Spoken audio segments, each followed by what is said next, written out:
Welcome back to my YouTube channel Learn Continental English. Today we are going to practice. आज हम new set of idioms practice करेंगे.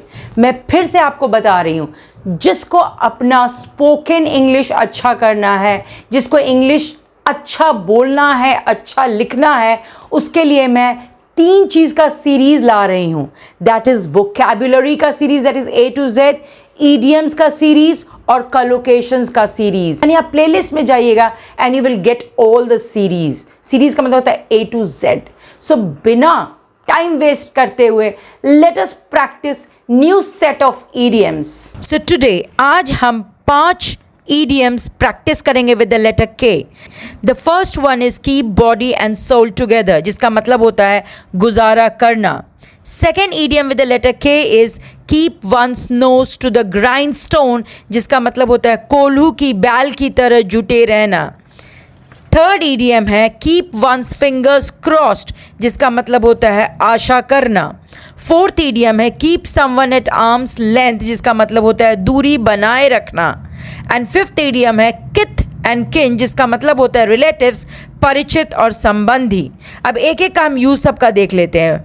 First है keep body and soul together, जिसको हम बोल सकते हैं या सेंटेंस में यूज़ कर सकते हैं she works very hard to keep body and soul together of her children, यानी वो बहुत ज़्यादा मेहनत करती है अपने और अपने बच्चों का गुजारा करने के लिए. सेकेंड सेंटेंस है the small pension was not enough to keep body and soul together after his retirement, यानी उसको रिटायरमेंट के बाद जो छोटा सा पेंशन कम मिलता था वो सफिशिएंट नहीं था, इनफ नहीं था गुजारा करने के लिए. सेकेंड idiom मैंने आपको क्या बताया था, कीप वंस फिंगर्स क्रॉस्ड, जिसका मतलब होता है आशा. Kept his fingers crossed hoping to get a job, यानी वो आशा कर रहा था कि उसे जॉब मिल जाए. नेक्स्ट है he kept his fingers crossed while waiting for his board results, यानी जब बोर्ड रिजल्ट का वो वेट कर रहा था तो वो आशा कर रहा था कि उसका रिजल्ट अच्छा हो. थर्ड idiom है keep one's nose to the grindstone, जिसका मैंने आपको बोला था कोल्हू की बैल की तरह जुटे रहना. इसको हम सेंटेंस में देख लेते हैं. In this competitive world if you want to get success you should keep your nose to the grindstone, यानी इस कॉम्पिटिटिव दुनिया में अगर आपको सक्सेस अचीव करना है तो आपको कोल्हू की बैल की तरह जुटे रहना होगा. एक और सेंटेंस देख लेते हैं. In order to win the election the ministers had to keep their nose to the grindstone, इसका मतलब हुआ कि कोई भी इलेक्शन जीतने के लिए मिनिस्टर्स को भी कोल्हू की बैल की तरह जुटे रहना पड़ता है, मेहनत करना पड़ता है. फोर्थ idiom है keep someone at arm's length, इसका मैंने मतलब आपको बताया दूरी बनाए रखना.